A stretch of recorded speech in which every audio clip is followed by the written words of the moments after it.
You know, a dream is like a river, ever changing as it flows. And a dream is just a vessel that must follow where it goes. Trying to learn from what's behind and never knowing what's in store makes each day a constant battle just to stay between the shore. Hello, ladies and gentlemen. I'm Maxwell Ivy, known around the world as The Blind Blogger. You can find me at theblindblogger.net. Another episode of my show, What's Your Excuse? And at theblindblogger.net, you can purchase my books, including the latest one, The Blind Blogger's New York City Adventures, How You Can Make Your Dreams Come True. And today I'm kind of a little intimidated by my guest because she has a very inspirational story, and it's some parts of it are pretty difficult for I imagine for her to tell even now. But her name is Madeline Black. She's from the UK. She was raped at an early age.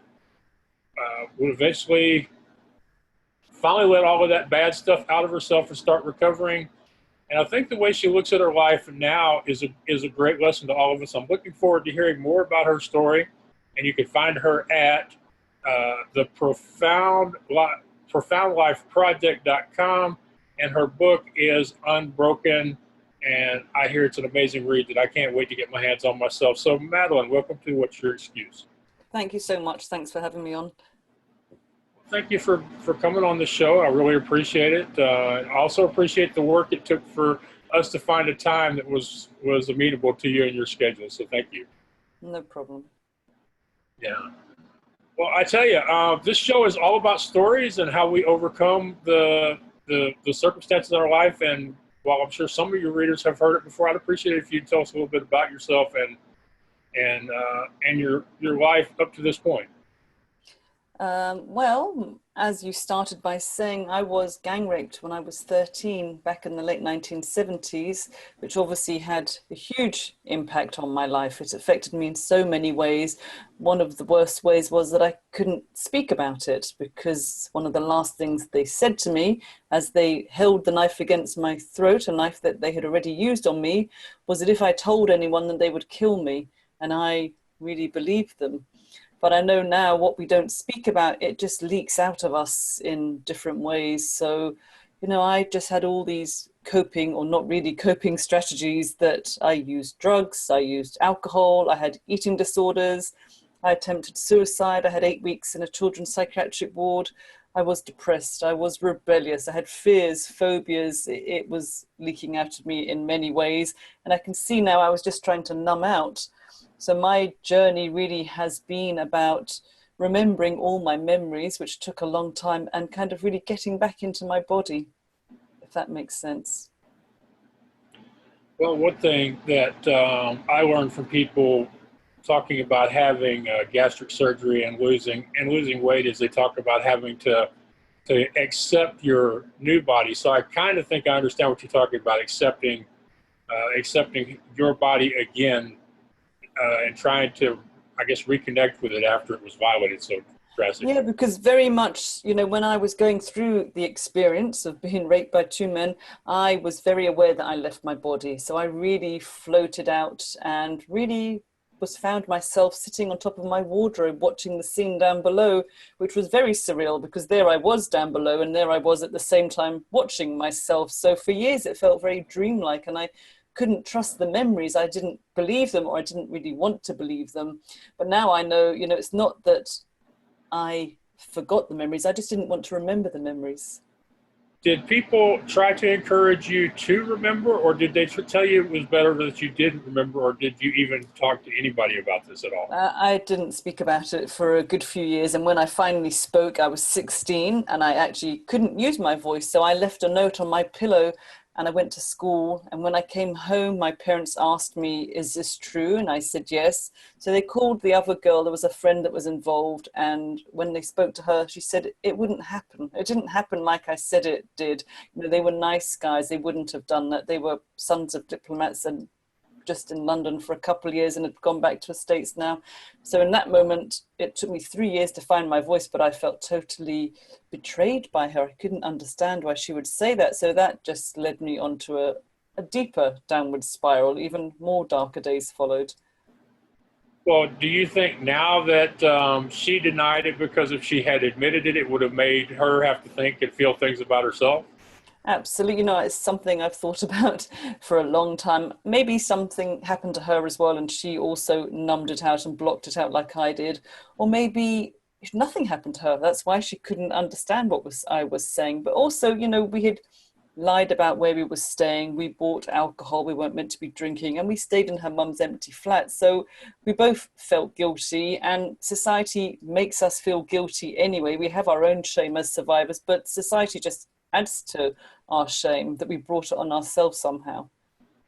Right. That was the word that was sneaking at the back of my mind, was survivor's guilt, Yeah, because she was totally unscathed, and you were totally just destroyed, I think is the word. Yeah, and I can only guess what goes on in her mind. I've never known, I've never seen her really since I've left school, so it's really just assumption. So I don't know what went on for her.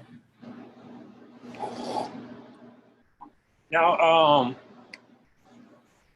when did you mentioned that you finally started to speak about it when you were 16 by writing it down. What did the process look like from there forward? How did you get from having to write it to being able to talk so freely about it like you're doing now? Well, I have to reiterate that I didn't get here overnight. It has been a process, and I'm sorry. I'm sorry. I've been at my own journey for 6 years, and I wasn't raped. So I mean, I just couldn't help but laugh, because it just struck me as funny, because there are people who think that if it doesn't happen next week, you're doing something wrong. Absolutely. Well, also people look at me and they can't understand how I am in such a good place. But yesterday I turned 53, so it's nearly 40 years ago now that it happened to me. It'll be 40 years ago next summer. I've tried many therapies. I've tried so many different things. I was always driven, once I decided to clean up the trauma. When I was about 17, my parents decided it'd be a good idea for me to go away. So I went to Israel for a year to get away from the scene that I was in London. I was using a lot of drugs then. And it was there that I met my husband 35 years ago, Stephen. And obviously we ended up together. But I always told him that I would never become a mum. Somehow I thought that giving birth was going to be like being raped again. And I couldn't put myself through that. We got married, and it was about 3 years into our marriage, and we were away on a beach in Thailand. I remember the exact moment. And he asked me how about starting a family again. And I said, no, I can't do that. But then I just thought, if I never do that, then these two young men will have won. They will still be having this power and control over my life. And it was then that I came up with my plan that I call my best revenge. And that would be to live my life as well as I could. And I just refused to be identified by what had happened to me. And I thought becoming a mum, I've now gone on to have 3 children, that was a turning point. That's when I really started to heal. And I thought that was it. But when my eldest daughter, Anna, turned 13, I had so many memories returning and coming back to me, flashbacks, nightmares, pictures, that I decided I needed to go for therapy again. And I asked my therapist to take the memories away. I didn't want to see them anymore. And I realized, obviously, he couldn't take the memories away, that our mind shuts them off because it thinks it's helping us. And they really come back when we're actually ready to face them, whether we believe that or not. I do now see that. And it was near to the end. It took about another 3 years. And he turned to me and said, maybe these 2 young men weren't born rapists. And I could not believe what he was saying to me. I thought, how dare he say that? I was so full of anger, hate, and revenge that I fantasized about somebody kidnapping them, tying them up, beating them up, raping and torturing them for hours on end, just like they had done to me. But, he planted a seed in my head, and it really started to grow. And I found myself wanting to understand, how could 2 young guys, not much older than me, behave so violently towards another human being? And I realized that in their dehumanizing of me, they're really dehumanizing themselves, that they weren't connected to their source or their light, their goodness in any way. And somehow I felt compassion towards them because I thought they have to live with what they did to me, and I've gone on to live a good life. And I call myself an accidental forgiver. I never, ever intended to forgive them. I don't forgive them for what they did to me. I could never forgive the act of rape because it is a total violation on your mind and your body and your psyche. I could forgive them for being human. I just think that they got conditioned by whatever they saw, whatever they heard, whatever they experienced. And, you know, from where I sit now, it's so much better than hanging on to all that hate and revenge. You know, forgiveness has brought me peace. It's much easier to live my life like this. Yeah. One of the things that I think it really is important is that forgiveness is not about the other person. It's about us. It's about us freeing ourselves by forgiving them. Yep.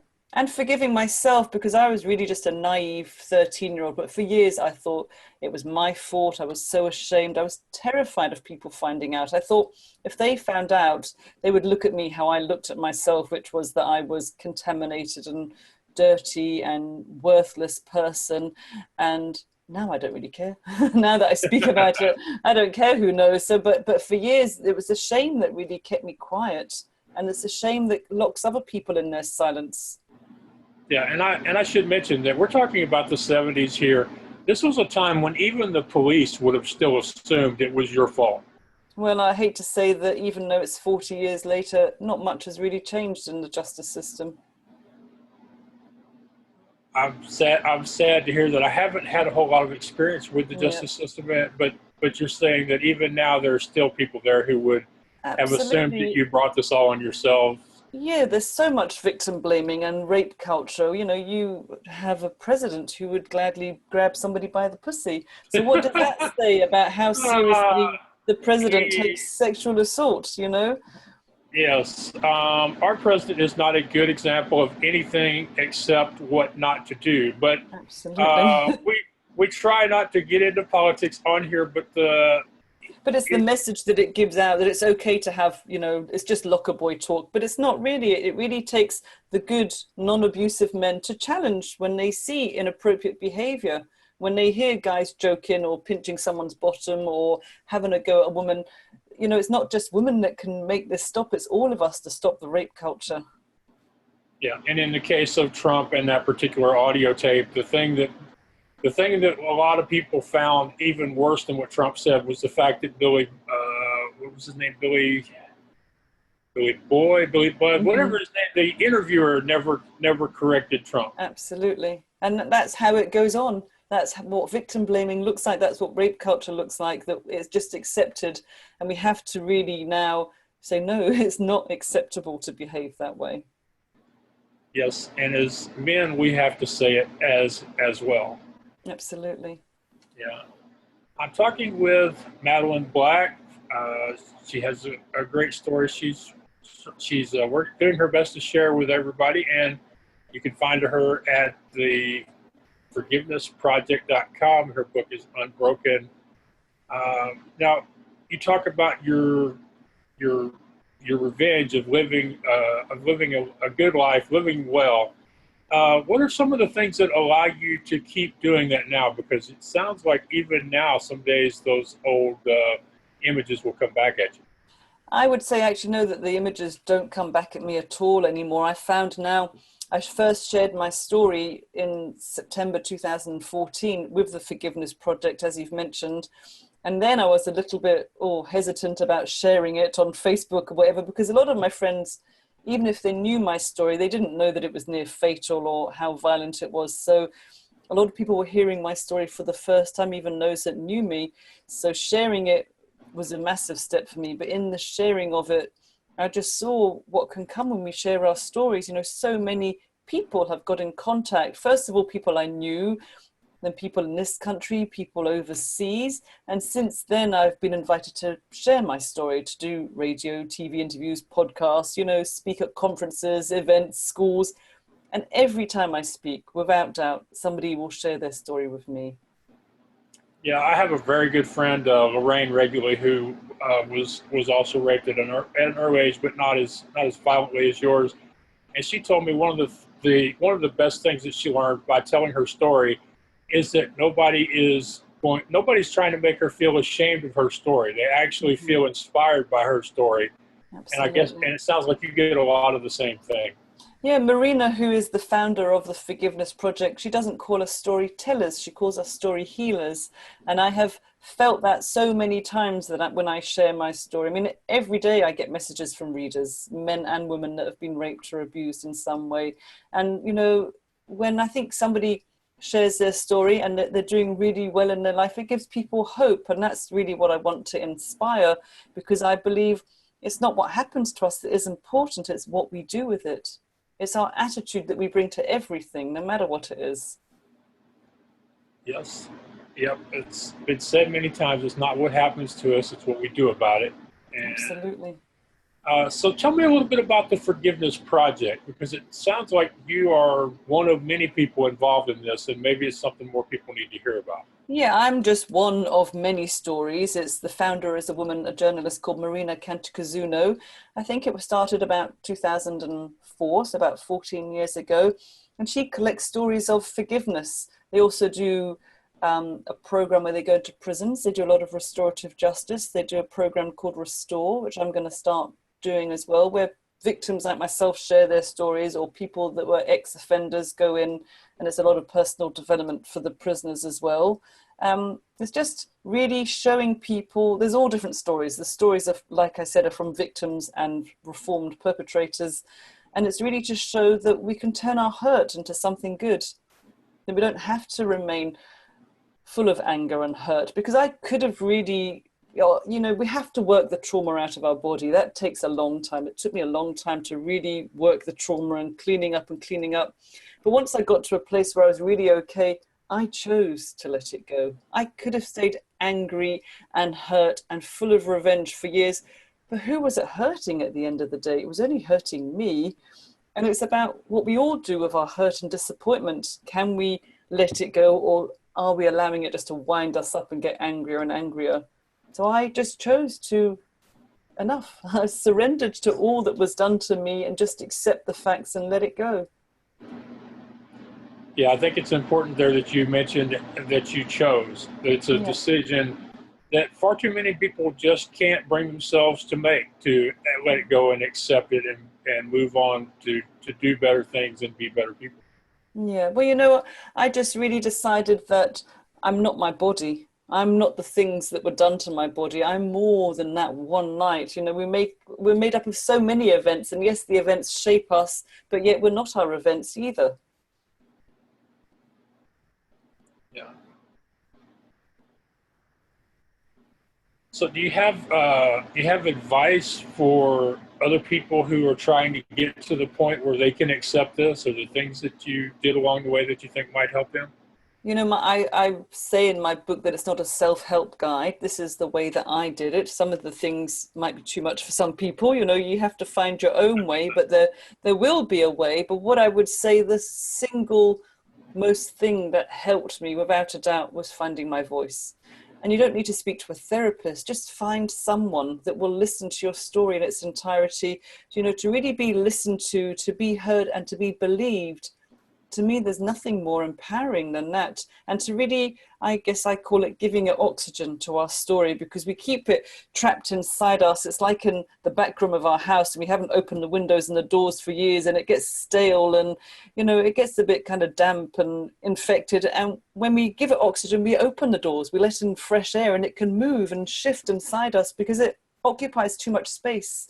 And it used to impact on me every day. Every thought was my safety. Are there going to be men there? I was paranoid about so many things, and now, the fear has gone as well. I don't let fear run my life. It used to be my best friend, and now we've kind of broken up. Um, you said something in there I was trying to catch. Oh yeah, it was important to be heard and to be believed. Absolutely. And it just strikes me that that is so important, and that, as you were saying, even now, a lot of times people with these stories aren't believed the first few times they tell them. Yeah, because we hear, oh, well, she went up to his hotel room, and what was she drinking? What was she wearing? It was late at night. Women in burqas still get raped. So there's nothing to do with what they were wearing. Men get raped as well. So we have to learn to, when we have all these judgments and this rape culture we've created, it really stops people from finding their voice and coming forward as well. But people find it hard to not accept what they don't like to hear. So when I do speak, I am very honest. I don't sanitize it, because I think people should still be uncomfortable. We shouldn't be comfortable hearing about rape and sexual assault, which goes on every day somewhere on this planet to somebody. Well, it's widely agreed that that most of our growth comes from being uncomfortable. So Yeah. I'd be surprised if people would listen to you if your story made them comfortable. They wouldn't react to it if they did. I didn't always feel that way. When I first wrote my book, my editor said, you need to put all the details in. And I said, there's no way. I can't let people know what was done to me. I'd be so embarrassed and ashamed. I couldn't look at anyone. And then he went on to explain that as a man, it really made him think, and it really made him see what can take place. And he said, it's so important to share the details.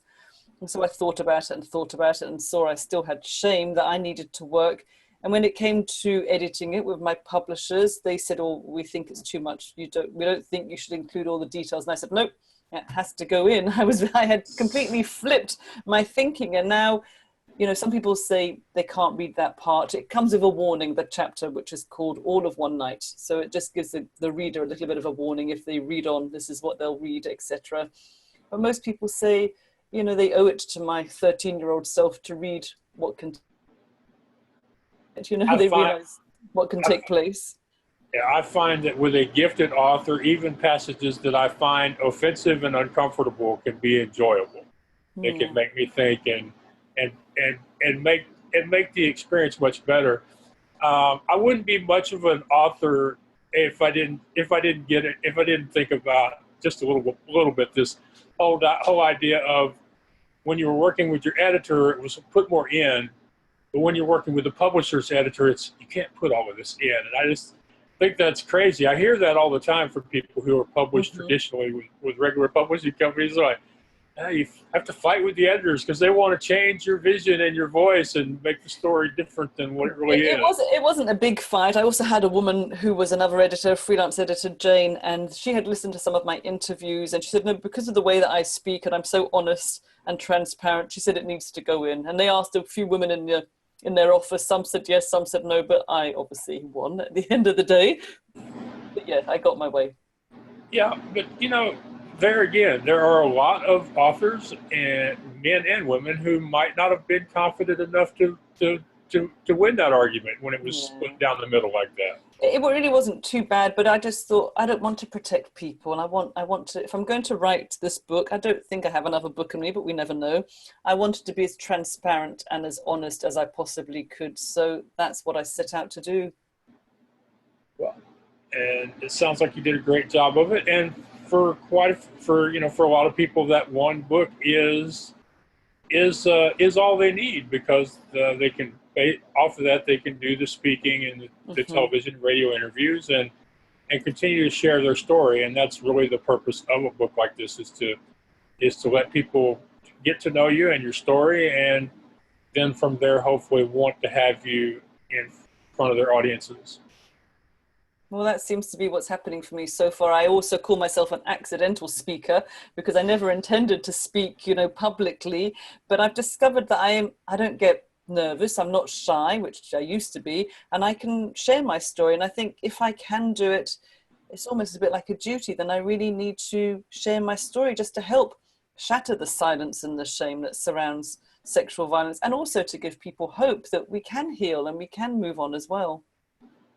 Okay, I'm proud to finally meet another person who, like me, doesn't get nervous speaking, because I've had people who I don't think they like the fact that I don't get jealous speaking. I'm going to leave it at that, because that's the kindest way I could put it. But I've actually had some conversations with people about whether or not you get nervous speaking, and I'm of the opinion that for people like you and me and some others that have been through the kind of adversity that you went through because of this, that standing in front of a stage is just not that big a deal at this point. Well, it really feels like maybe this is what I'm meant to do. This is my service, to give to others, to Ah, help them find their voice as well. I've been very, very lucky to have been interviewed by one of the legends in the UK, Sir Trevor MacDonald, for BBC Radio 4. And after I was interviewed by him, a friend's mother got in contact to say her mum had been listening. And she basically told me her mother shared her story of being raped as a teenager. And that day she ended 64 years of silence. She had never told anyone. wow. But every time I speak, I think of her. I never know where it's going to go, who it's going to ripple to. Will somebody then find their voice, or will they, we never know who's listening and where it goes. Wow, I'm going to have to remember that and share that with other speakers, and also with my online media clients who get nervous about doing interviews on even on just radio. Forget about video like me and you are Mm-hmm. doing now.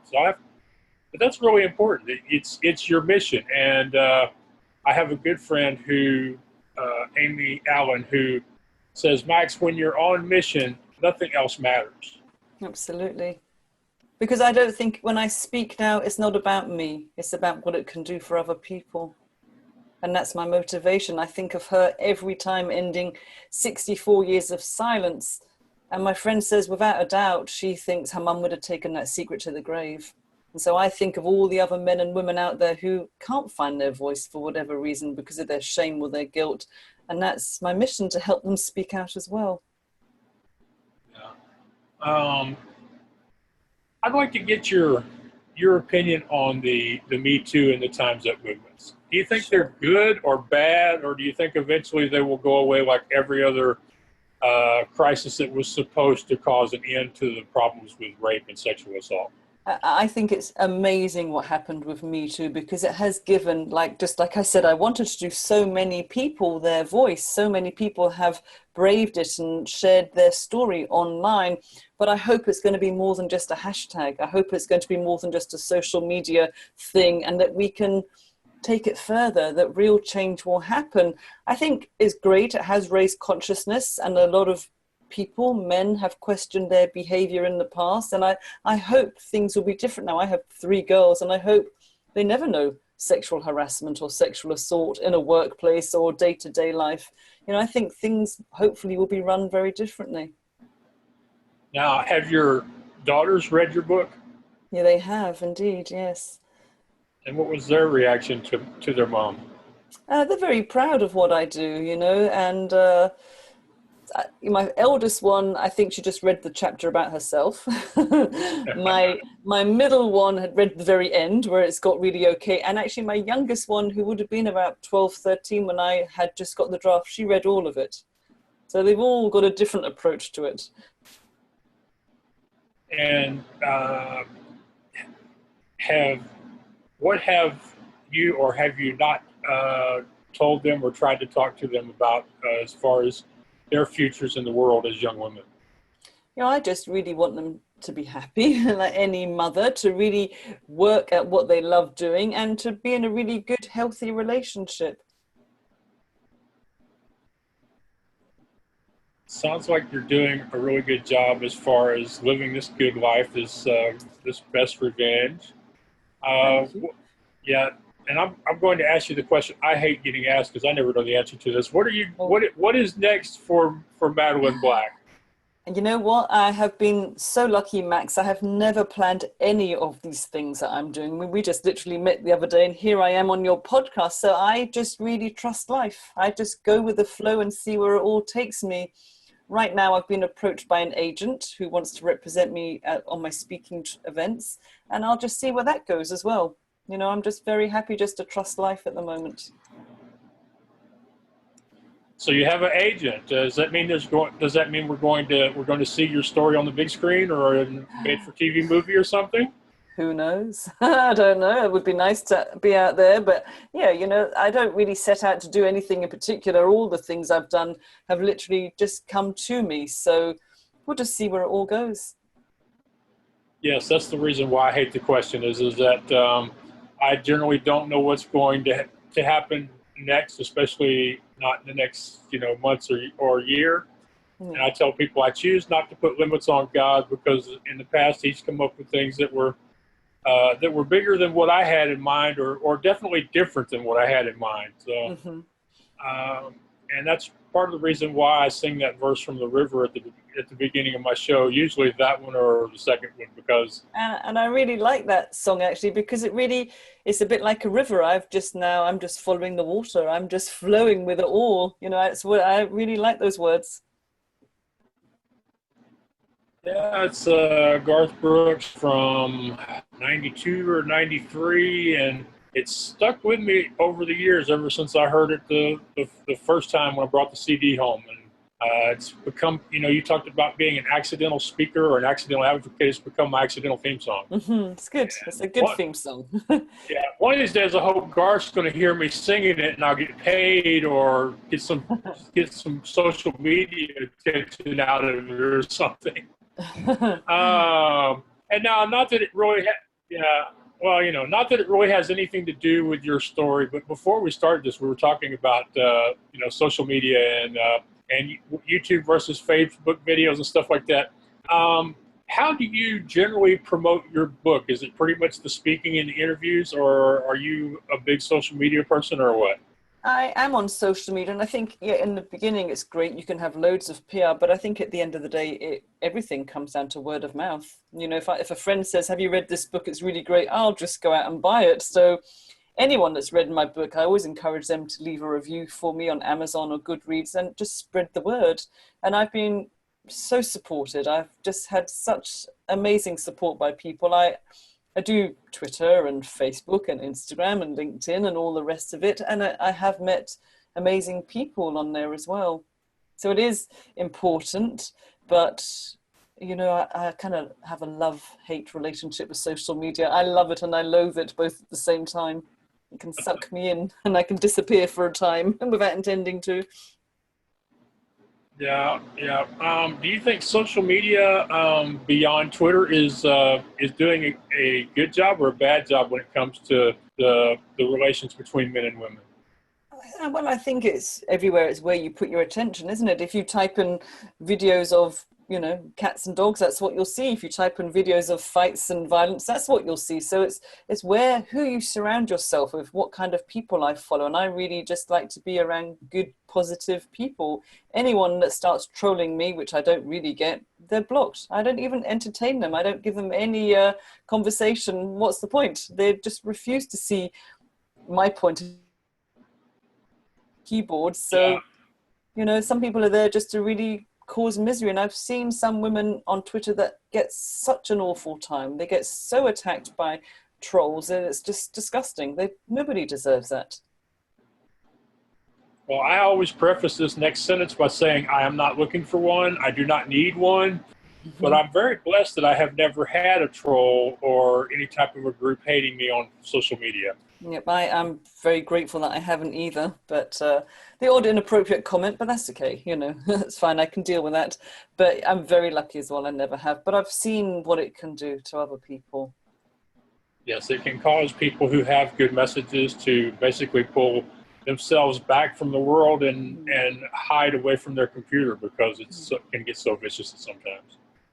But I've made amazing connections, and they wouldn't have happened without social media. I met my publishers on Twitter. I found the Forgiveness Project on Facebook. I've met so many amazing friends that I've met in real life that are real people. So I really love to do this, to have an interview with someone that I've just met on social media and meet you across the pond like this. It's great.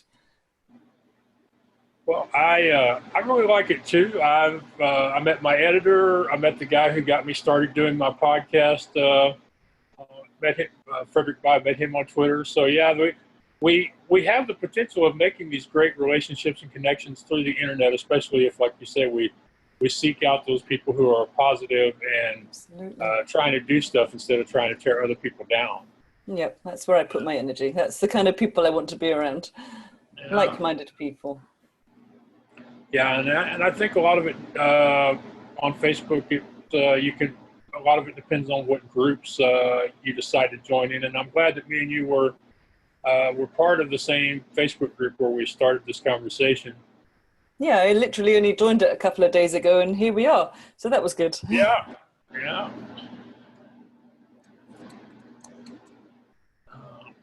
Well, I've never done this before, Hmm. but I'm kind of big on doing things I've never done before. That's part of my thing, actually. Um, is it possible we could get you to read part of your book? Ah, I would need to leave you for a minute and go and run and get a copy if you don't mind waiting one No, second. I don't mind. I don't mind Hold waiting one on, second. 2 seconds. Sure.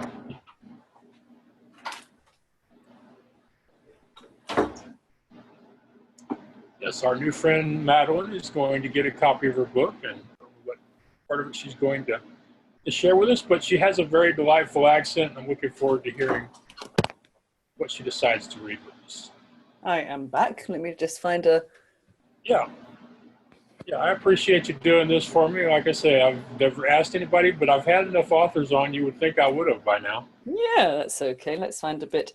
I'll try and find a bit that would speak to everyone, whether they've been raped or not. Okay. All right. Okay. So I have a chapter here, which is a small chapter, don't worry, and it's called Facing Fears. Oh, well, great. This is one of my favorite subjects. So yeah, let's Okay, there you go. Over the course of so many years, I worked hard to understand, process, and transcend the events from that one night that had drastically changed the direction of my life. I had 3 beautiful daughters, worked as a volunteer to help women who had been the victims of violence, gained a degree in psychotherapy, and had been through years of therapy and bodywork.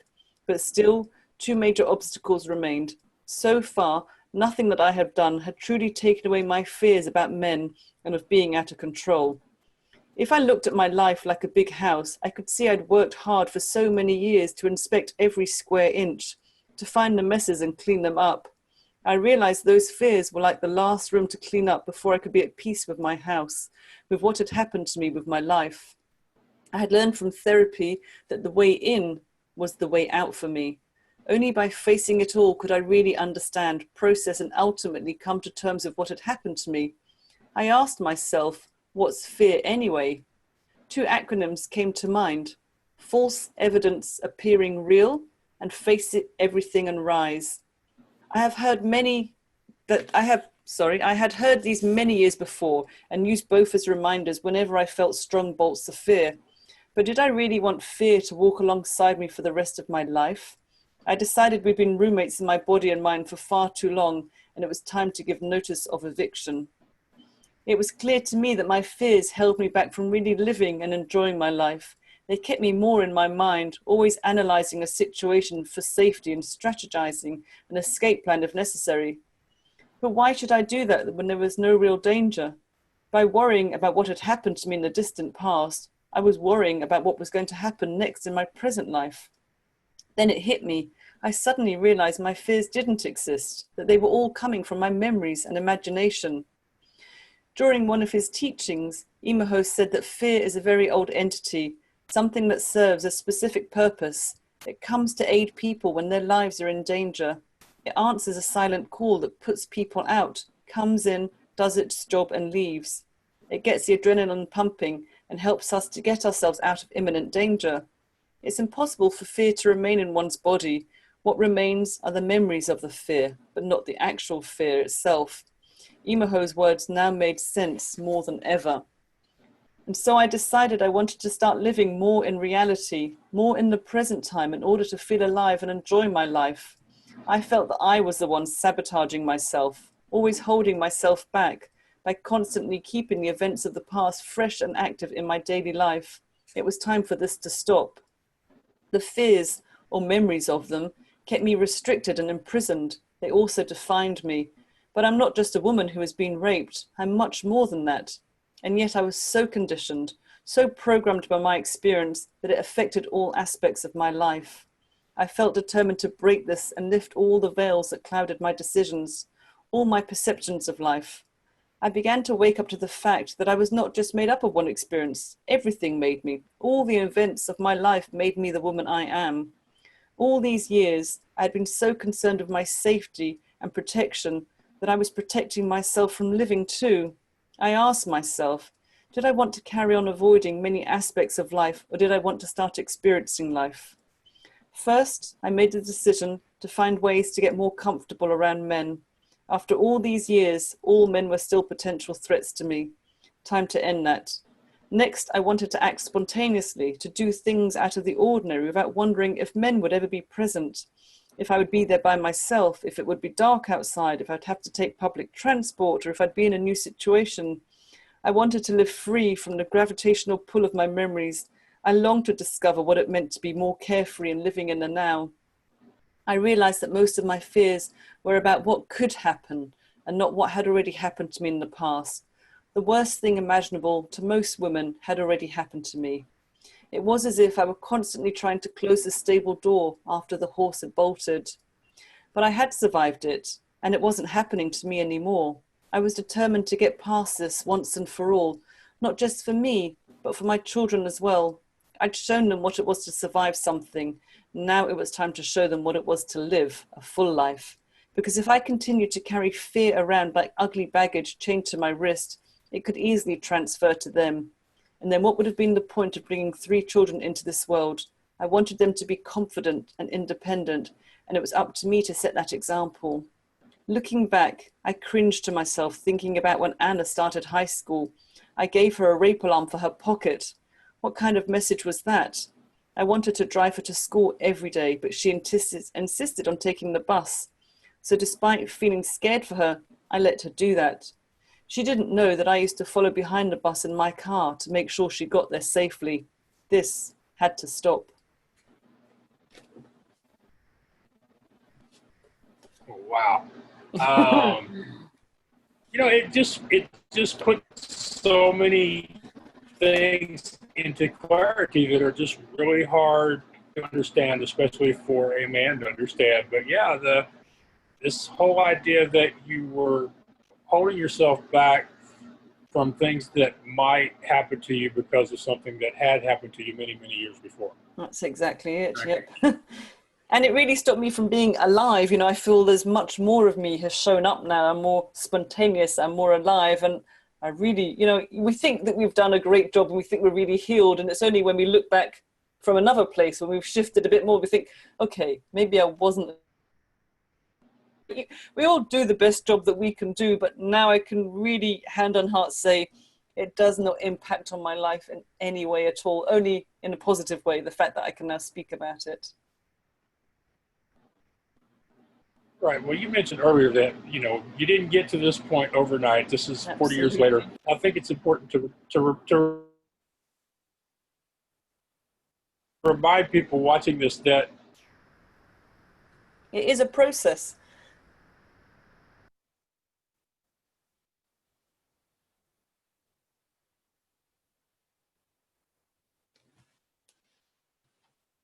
Oh, I can't hear you. Can you still hear me?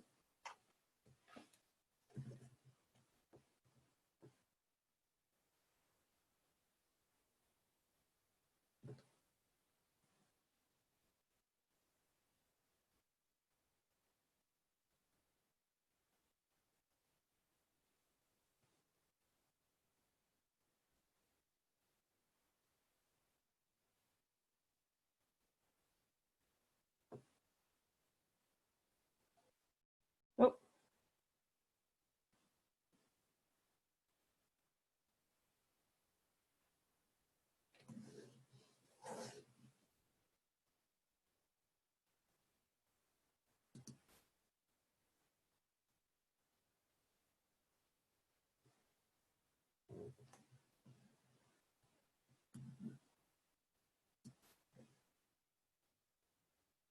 Hi, Max. I'm not sure what's happened. I think we maybe have lost our connection.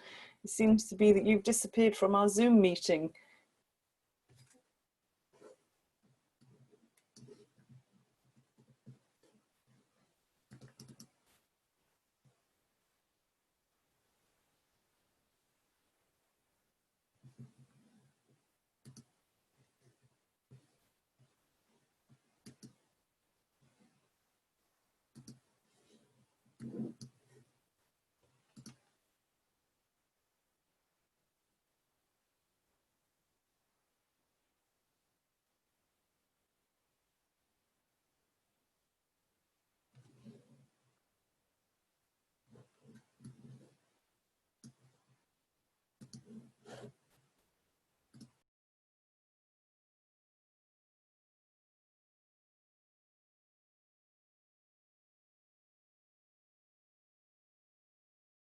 Okay. Somehow we lost each other.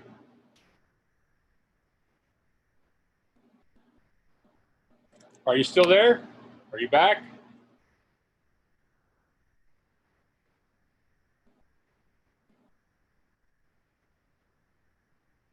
Hello. Hello? Oh, hi, you're back. We had a little technical hitch there, I Yeah, we think. had a little trouble. Yeah. I don't know what happened, but we lost the internet signal for a short time. Oh, I'm we're sorry back. about that. But yeah, we were talking about how the fear of things in the future was tied to the experiences in the past, and I could actually even envision the idea of chains hanging off of your wrists and ankles, dragging you back towards. Absolutely. You're just carrying loads of baggage, and now I feel like I've just put all the baggage down. Yeah, yeah. Well, I tell you, I have really enjoyed talking with you today. Um, is there something that you would like to mention to the audience that I haven't asked you or that we haven't talked about yet? I feel Yeah, like I'm. I would just reiterate that it's never too late to find your voice. It's never too late. However long ago anything happened to you, find someone. And if you can't find someone, write your story down. Tell your story to yourself. It was denial and not wanting to remember my story that actually drove me crazy for years. When I finally got to a place when I could accept it, all that was done to me, it was so much easier. It was the fighting of the memories that caused my anguish. So it's never too late to get support and find your voice. And mention the book and the website and My any other book links you want to. is called Unbroken. Here we have a little copy here that I've just read from. And my website is madelineblack.co.uk, and you can find all my social media links on my website. Alrighty, and we will add that link along with the link to the Forgiveness Project website as well. Yeah. And I want to thank you for coming on my show. What's your excuse? Really appreciate you doing this for me. Thank you so much. It's been lovely to speak to you. Okay. We've had another great conversation today, this time with Madeline Black, and I really enjoyed hearing her story. Yes, some parts of it are uncomfortable, but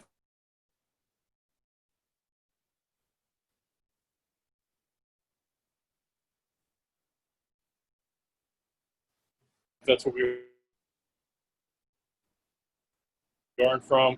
And favorite the hurts from our past so that we can move forward and joyous and have a happier, more fulfilled life. That forgiveness is very important if we want to move past these hurts, whether they be huge tragedies or small slights that we've built up in our minds to be very bad things for people in our past.